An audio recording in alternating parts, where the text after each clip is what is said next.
So good morning, everyone. So I am going to discuss the basic administrative office management.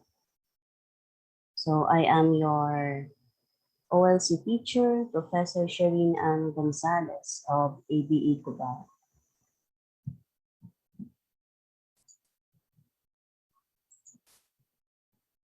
So at the end of the session, the student should be able to appreciate the administrative office management concept and also define the role of the management in the workplace. Know the task of an administrative office manager and know the different school of thoughts and its application in the organization.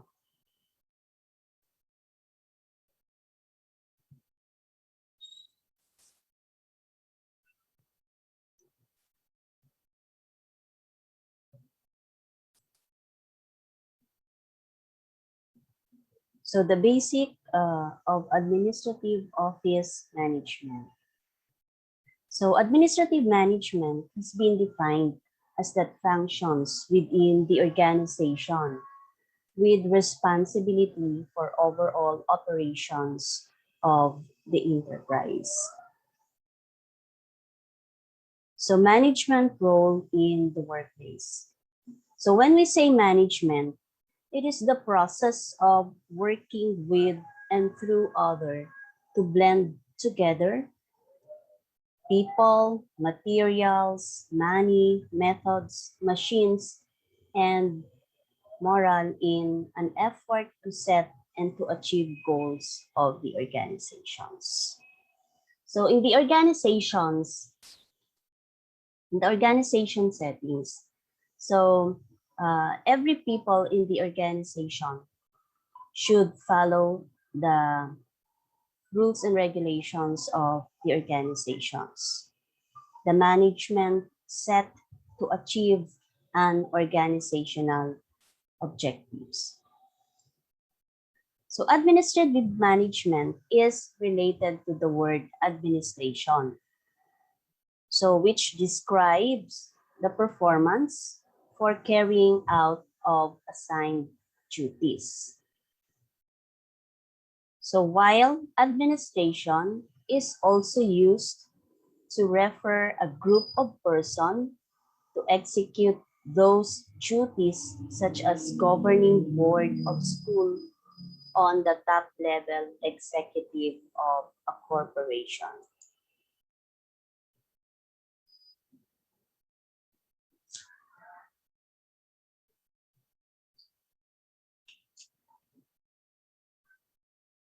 So as you can see, the difference between administrative management and the word administration.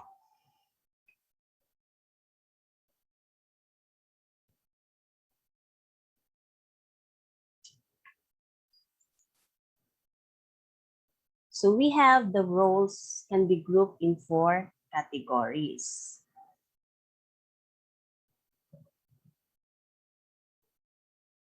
Number 1 is the interpersonal. So the interpersonal, this role involves human interactions.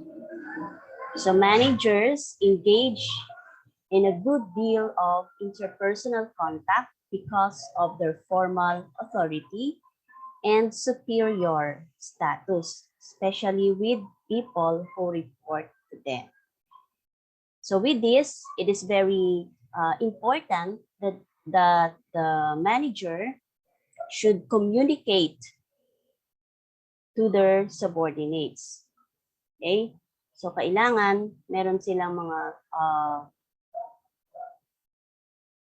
communications between their subordinates. Number 2 is informational. So this involves the sharing and analyzing of informations relating to the task at hand or issues of relevance. Every manager is clearing house for informations. So with this kind of role of a manager, so the manager should clarify or inform their subordinates about the relevant issues or tasks of an employee in the organizations. Next, number 3 is decisional.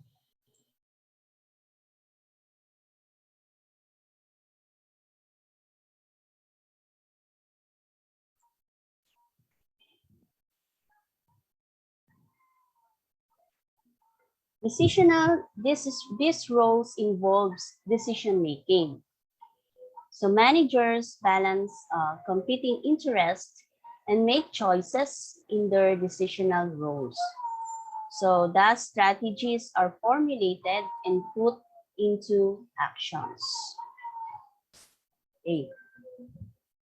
So the role of the manager is to become a decision maker. So sometimes it's hard for the manager to decide immediately uh, in terms of problems that arise in the organization. But as a manager, you should think first before you decide.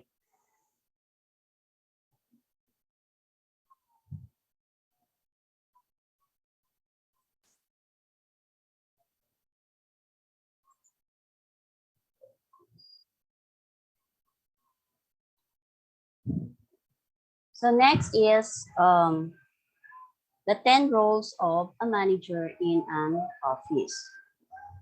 So the roles of the managers always wears many hats. So marami siyang role inside the organizations. So a manager also is a team leader, and the managers schedules all the jump pack or any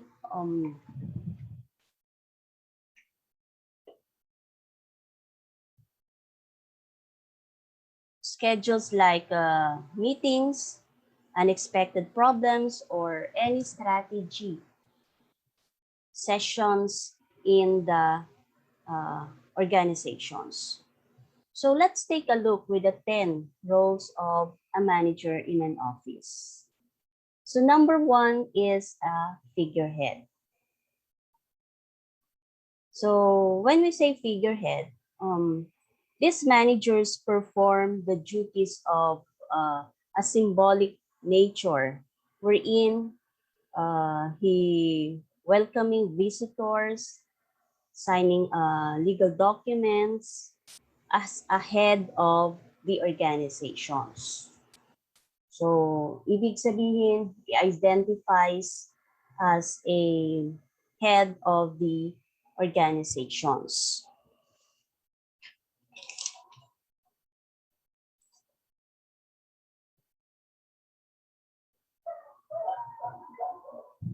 And also, his role in the organizations in terms of interpersonal, okay, he includes his routine and a serious communications to his or her subordinates.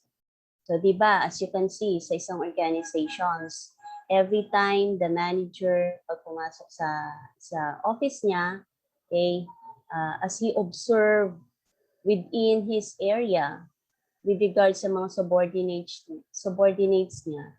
So, pag may man observe siya na it needs an urgent attentions, so he calls a short meeting for them na ma-remind niya yung mga subordinates niya with regards sa mga tasks na ina-assign sa kanyang mga subordinates.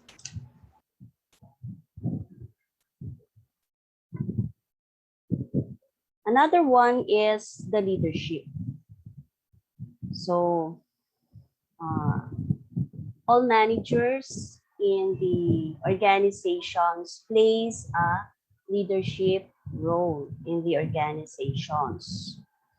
So with this, he coordinates the works to the other departments and also leads his or her subordinates. So sometimes his role includes hiring, training, and motivating employees in the organizations. And also, di ba, as a leader, okay, so he provides a greater potential power to exercise and get things done. So kailangan as a leader, uh, um, to become a good leader, so kailangan ipakita mo na you are sincere or serious with, in your goal in the organizations. Hindi mo binabaliwala yung mga tao mo within your organizations.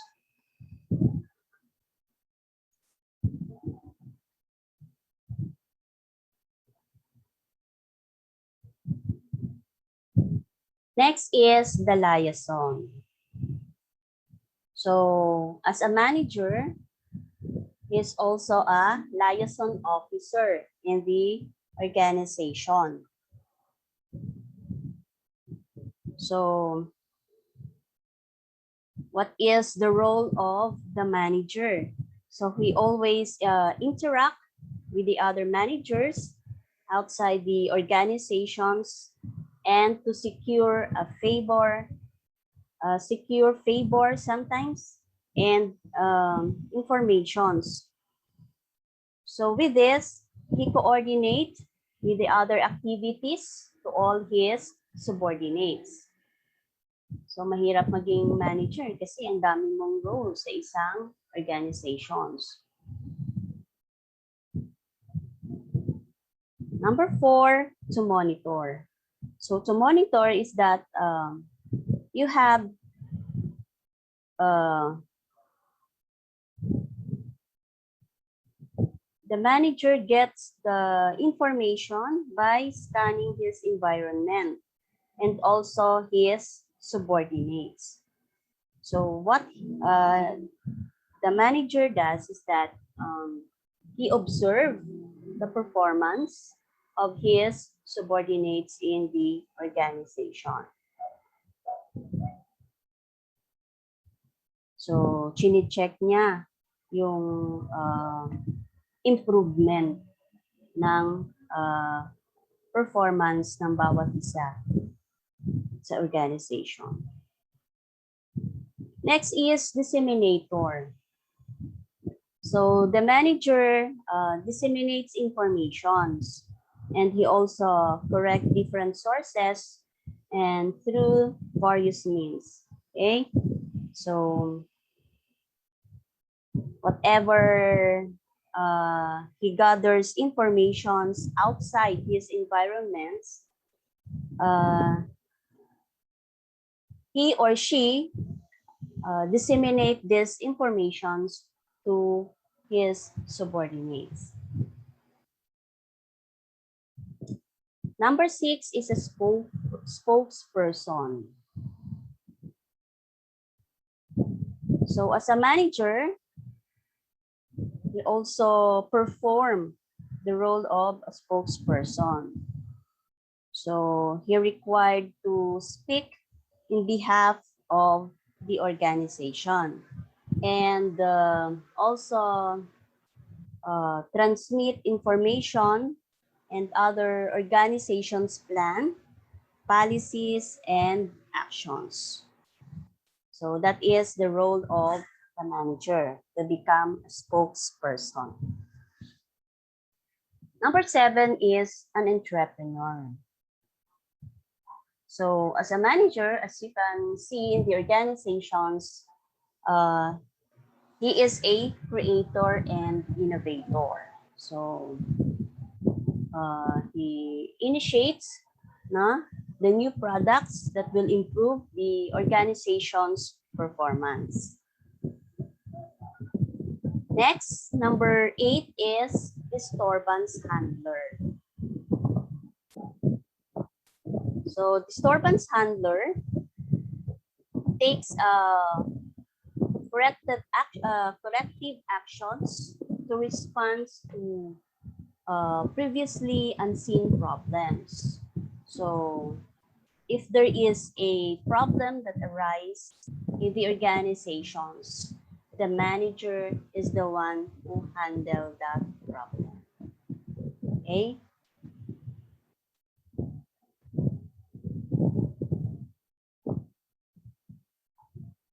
Number 9 is the resource allocator.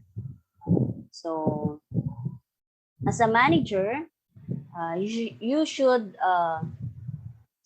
allocate your time to your subordinates. So the manager also responsible for the human and physical resources to the organizations. So like for example, the manager should set schedule to his subordinates for the completion of the project. So yun ang role ng manager. Number 10 is the negotiator.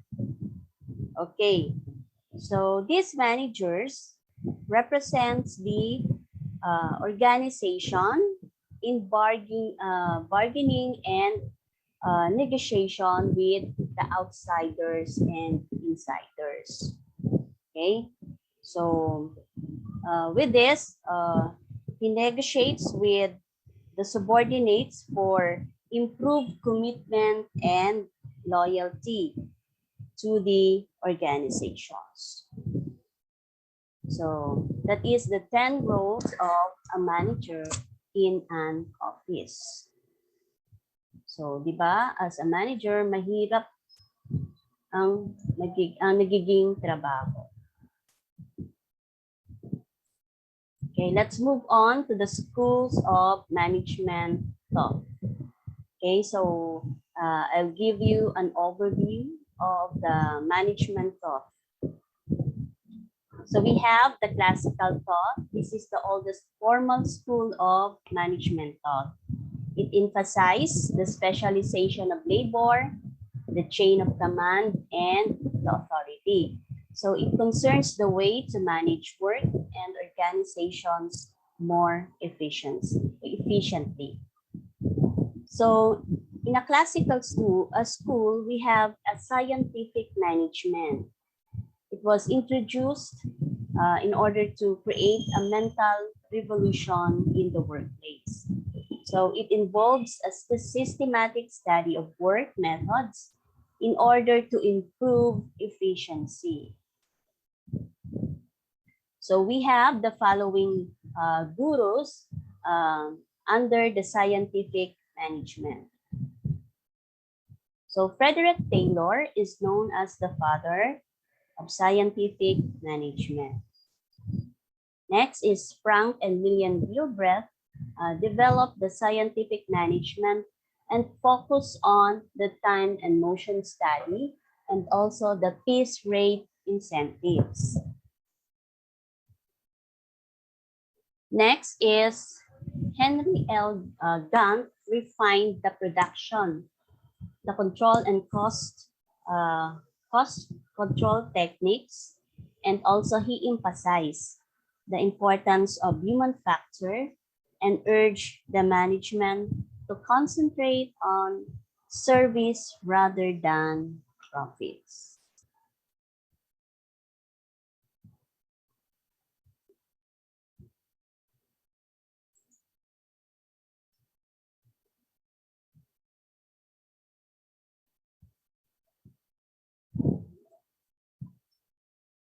So the advocate of this scientific management is that Frederick Taylor wants uh,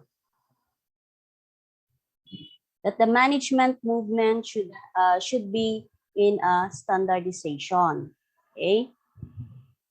And also, he considered the time and task study and the selection and training of people and the pay incentives, okay?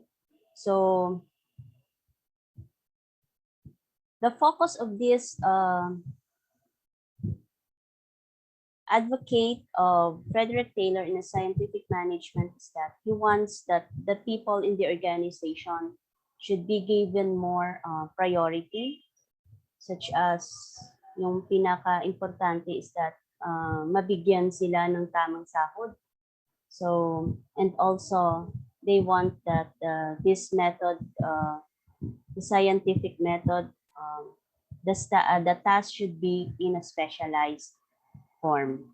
So, kailangan kung ano yung binibigay na task sa'yo, okay?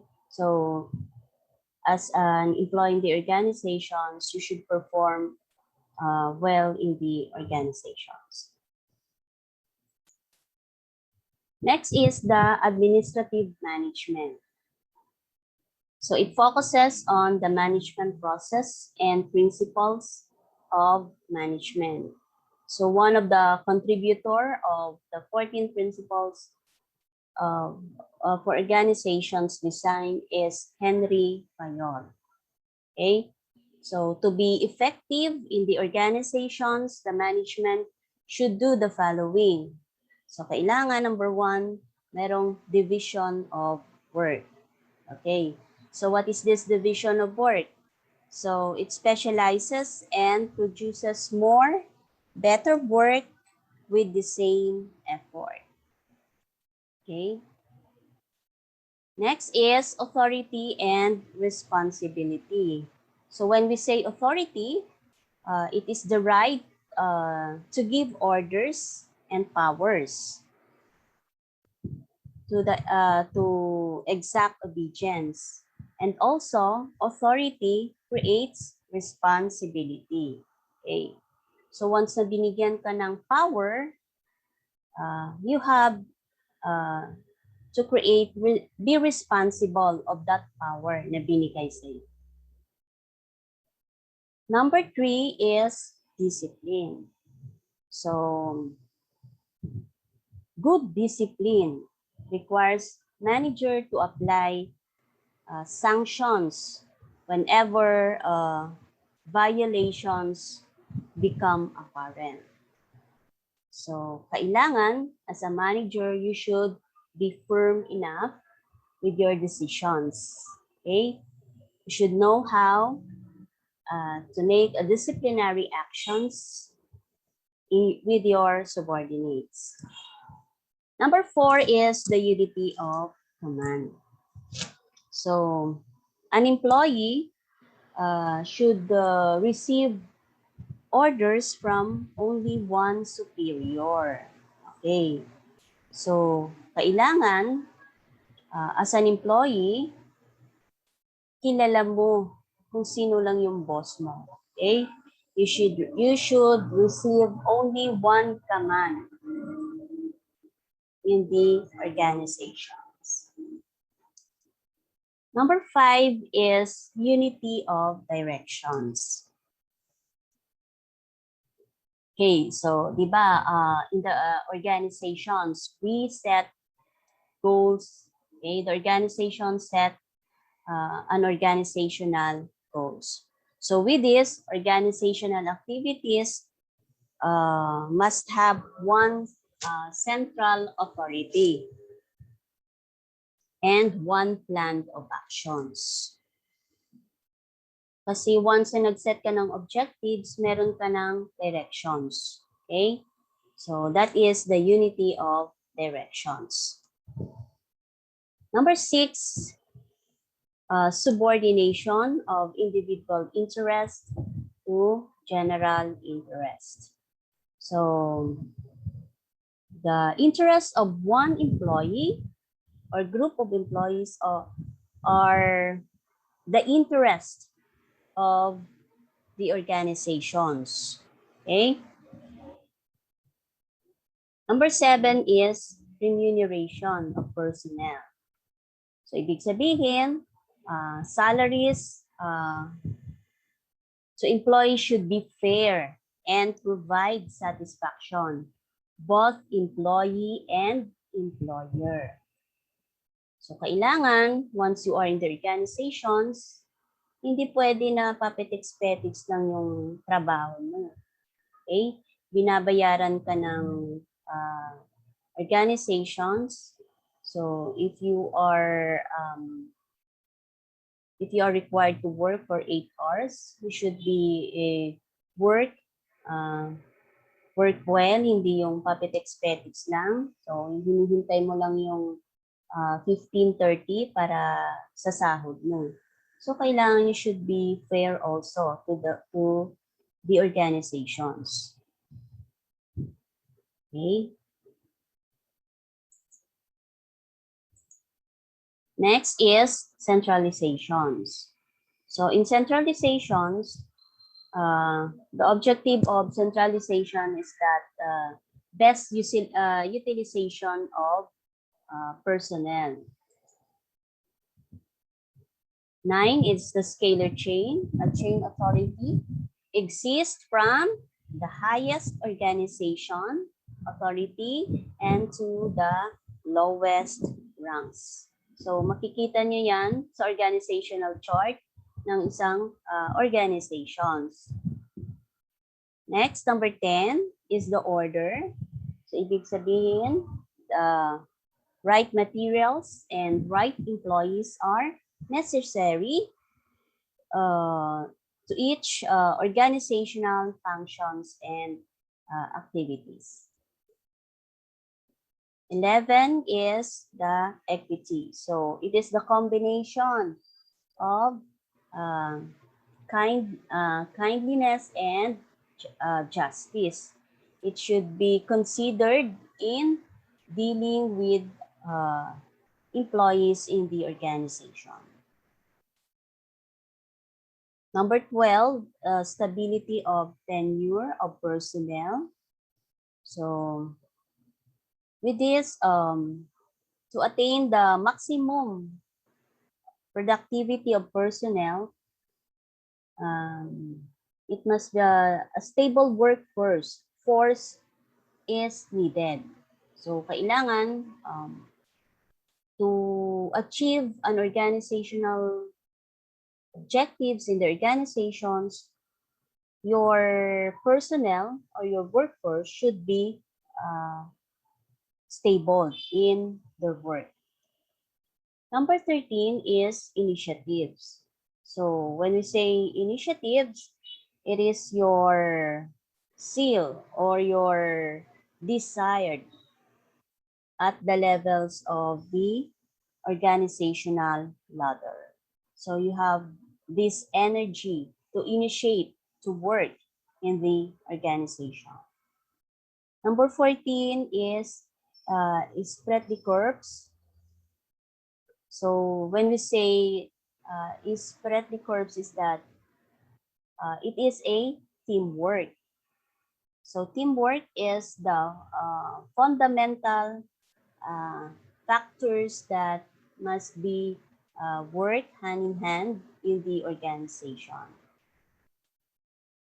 So one of these contributor of the administrative management is Mary Parker Foley, stressed the importance of an organization in establishing the common goals for its employees.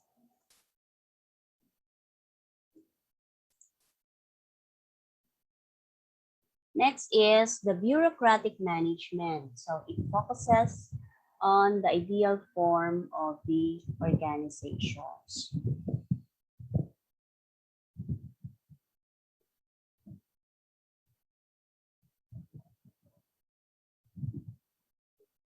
So we have the characteristics of the bureaucracy and also the descriptions. We have the hierarchical management structures. So each level controls the levels below and it's controlled by the level above. So authority and responsibilities are clearly defined for each position in the organizations. Another characteristic is the division of labor. So the tasks are clearly defined and employees become skilled by specializing in doing one thing. There is a clear definition of authority and responsibilities. Another characteristic is the formal selection process. Okay, so employee selection and promotion are based on the experience, competence, and technical qualifications of an employee. So this is the proper way on how to promote employees in the organization based on their experience. Next is the career orientations. So management is separate from ownership and managers are career employees. Protection from arbitrary dismissal is guaranteed.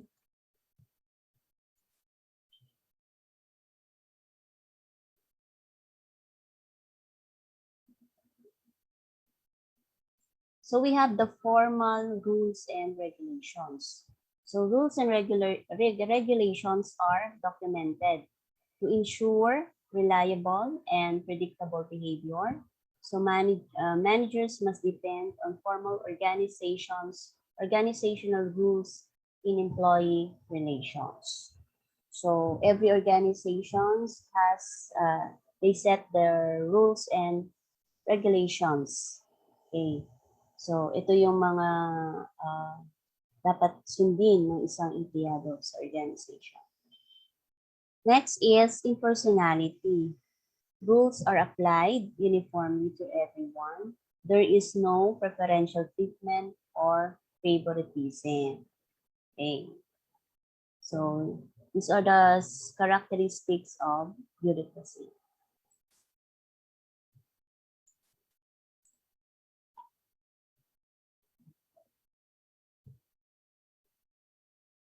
So let's move on to the concept and importance of office management. So what is office management? So office management is the technique of planning, organizing, coordinating and controlling office activities with a view of achieving business objectives. So the outcome of good office management is the efficient and effective performance of the entire business. So with this, the success of business depends upon the efficiency of its office. So in short, the success of the business depends on the people in the organizations. How does this people in the organizations manage their work in the business? So the volume of paperwork in an offices has increased due to industrialization, population explosion, government control, and application of various tax and the labor laws. So efficiency and effectiveness are the key words in management are achieved only through proper planning and control of activities. So reduction of office costs and coordination of all the activities of the business. Okay, so with this, the management should have a proper planning and control of activities in the organizations. So